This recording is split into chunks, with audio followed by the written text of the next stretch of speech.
Bonjour à tous, nous voilà pour une nouvelle vidéo pour la composition. Donc cette vidéo fait suite à ma lecture du Testament à l'anglaise par Jonathan Coe. Alors pour décrire un petit peu le livre, c'est un homme agoraphobe qui est chargé d'écrire un livre, d'écrire une biographie sur toute une grande famille britannique qui a plein de mystères, etc. Donc je laisse un petit peu le suspense pour ceux qui veulent le lire. Moi je l'ai lu parce que je recherchais une saga familiale et j'ai vraiment pas été déçue. En plus c'est une enquête, c'est mené sous forme d'enquête, donc c'est très sympa à lire. Et vraiment, je le recommande pour tous ceux qui sont en quête d'un policier. Donc ça, c'est sympa, c'est très bien écrit. Enfin, moi, j'aime beaucoup l'humour anglais, donc j'ai beaucoup aimé. Mais aujourd'hui, je ne suis pas là pour vous le conseiller au niveau littéraire, mais pour se servir de ce support pour en fait questionner notre propre vie, utiliser en fait l'écriture, la littérature pour justement se questionner et voilà, rechercher au plus profond de soi dans sa vie. Euh, Quelque chose qui est un fil conducteur donc dans notre vie. Alors pour le livre de Jonathan Coe, sans spoiler, c'est un film. Il y a un film en fait donc je vous en dis pas plus, mais un film qui va conduire le livre du début à la fin. Donc un film que le narrateur voit à l'âge d'à peu près 9 ans, enfin quand il est gamin. Et c'est un film qui ne le quitte pas toute sa vie et qui va se répercuter, qui va avoir des répercussions tout au long de sa vie et qui va avoir dans les grandes étapes de sa vie, et il va intervenir. Donc que ce soit au milieu de l'histoire et même à la fin de l'histoire, il a un rôle très important à jouer. Je n'en dis pas plus sur le déroulement justement de l'histoire. Et donc ça va nous amener à faire un focus sur notre propre vie et on va se demander s'il n'y a pas un objet, une personne, même quelque chose, une émotion, une simple émotion mais profonde qu'on va retrouver tout au long de notre vie, qui va, alors pas forcément tout le temps, tous les jours, mais qui va traverser notre vie et qu'on va retrouver, qui va être ce fil conducteur tout au long de nos souvenirs, notre enfance, notre adolescence, notre âge adulte et même voilà, si on est plus vieux, notre un âge plus de 50 ans, plus de 60 ans, etc., etc. Quelque chose qui a rythmé ce qui fait de vous maintenant. Donc quelque chose même qui va pouvoir tapisser vos questionnements, qui explique certaines de vos décisions ou qui revient inlassablement lors de grandes étapes dans votre vie. Donc c'est pas obligé que ce soit quelque chose de précis. Ça peut être juste des mots, ou ça peut être difficile aussi à expliquer. Donc là, on va prendre son temps. Ce qui est important, c'est aussi de rester ouvert. Et dans un premier temps, si vous ne voyez rien, le plus évident, ça va être un livre. Des fois, est-ce qu'il n'y a pas un livre que vous avez lu jeune et que vous relisez de temps en temps? Que vous relisez parce que peut-être à 15 ans, vous avez eu un besoin de vous replonger en enfance, de vous rappeler qui vous étiez, à 25 ans pareil, et puis à 35 ans, c'est un autre besoin. Peut-être c'est vous avez eu des enfants et ça vous permet de leur transmettre quelque chose parce que ce livre, c'est un petit peu ce qui vous raccroche maintenant aussi à eux et vous voulez leur faire partager ce que vous avez été à leur âge. Donc en fait quelque chose, voilà, peu importe, mais quelque chose qui va traverser votre vie. Et il faut se demander comment cet objet va impacter votre vie. Donc ça peut être un objet, une personne, voilà, un livre, etc., un film, mais qui a évolué au fil de votre trajectoire. Ça veut dire que il a pu jouer un rôle, par exemple, rassurant à une époque, et puis pas du tout après. Voilà, comment il a pu évoluer dans votre vie. Et, euh, et donc moi, je vais partir sur mon propre exemple, comme ça va un petit peu ça va un petit peu en éclairer certains.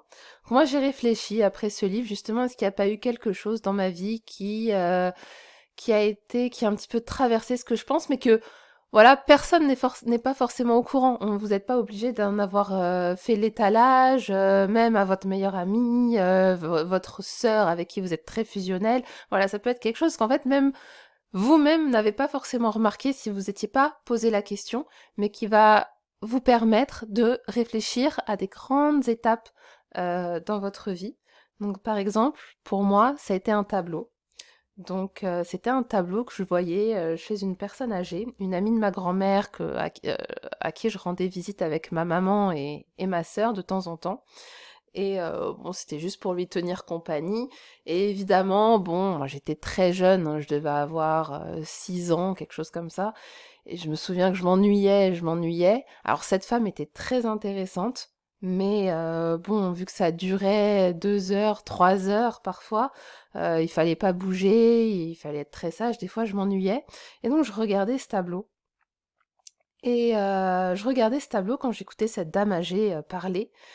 Et cette dame âgée avait une voix vraiment apaisante, elle reflétait la sérénité, et ça me plaisait beaucoup de l'écouter, et en même temps de regarder ce tableau accroché au mur. C'était un paysage, un paysage qui représente une mer agitée, et j'admirais les couleurs, j'admirais la force du tableau, et j'étais impressionnée en fait par le contraste entre la sérénité de l'ambiance générale de la pièce, notamment de cette dame âgée, et du tableau, qui lui était complètement sauvage, enfin un vrai paysage de tempête.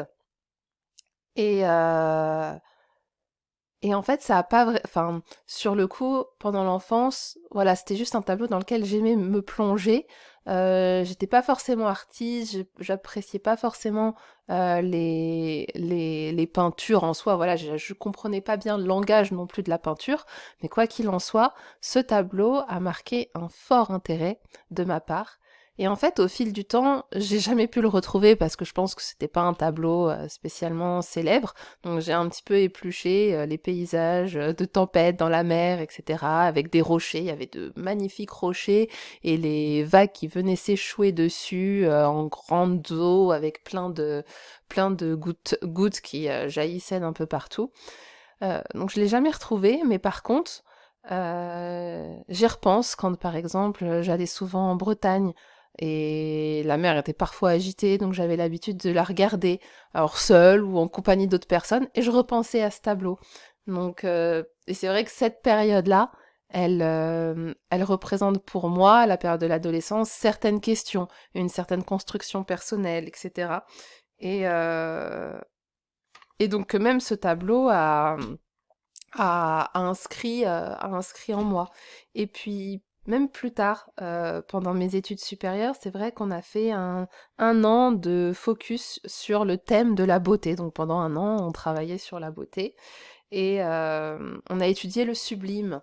Et le sublime, justement, c'est ce qui est beau, mais ce qui est beau, c'est une beauté qui peut être dérangeante aussi. Une beauté qui est pas forcément, voilà, oh, elle est belle. Non, ça peut être la beauté, justement, d'un paysage en colère. La colère peut être belle. Et en fait, ça a complètement, enfin, ça a bondi en moi le lien entre ce tableau et même enfin, cet attrait en fait pour quelque chose qui est sublime, quelque chose qui est pas forcément, qui est justement pas limpide, quelque chose de qui est en mouvement.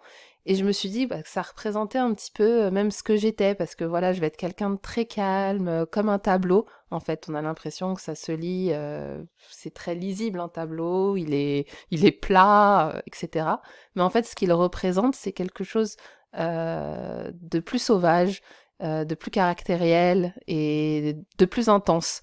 Et je pense que c'est ce paysage déchaîné qui a, hum, qui a créé beaucoup d'émotions et et qui m'a montré à quel point on pouvait être fasciné par un beau qui est par ce beau qui était naturel mais qui était furieux.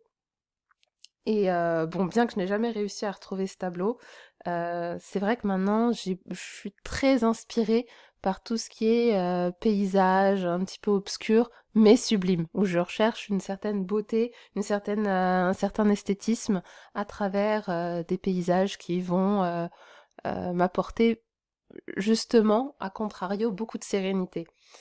Et donc finalement, bon, voilà, pour moi, ça a été un tableau. Puis je vous ai fait un petit peu dans les grandes lignes parce que voilà, on va pas s'apesantir là-dessus. Mais c'est vrai qu'après, ce qui est intéressant, c'est vraiment démêler toutes les étapes de cet objet dans votre vie et de revenir dessus point par point, ce qui est des émotions, les personnes qui ont compté à ce moment-là, pourquoi, surtout travailler sur la question du pourquoi. Et finalement de se dire, voilà, dans ma vie, quel détail n'est pas resté un simple détail, qui est passé comme ça, vous en êtes pas aperçu, mais en fait c'est pas un détail, c'est quelque chose qui a compté et qui, en filigrane, a construit votre vie, a construit aussi une certaine façon de penser, une certaine vision de comment vous êtes, comment vous voyez en société. Donc c'est de déceler un fil conducteur dans votre propre vie, un élément qui va être... Vous allez vous dire, oh mais non, mais ça c'est anodin, c'est pas important. Mais en fait, ça va rythmer des réflexions qui vont vous accompagner. En tout cas, ça va rythmer ce qui pour vous est important. Et ça, c'est primordial dans déjà une quête introspective. En tout cas, je vous remercie de m'avoir écouté. N'hésitez pas à partager vos impressions et n'hésitez pas à me suivre sur les réseaux sociaux. Au revoir.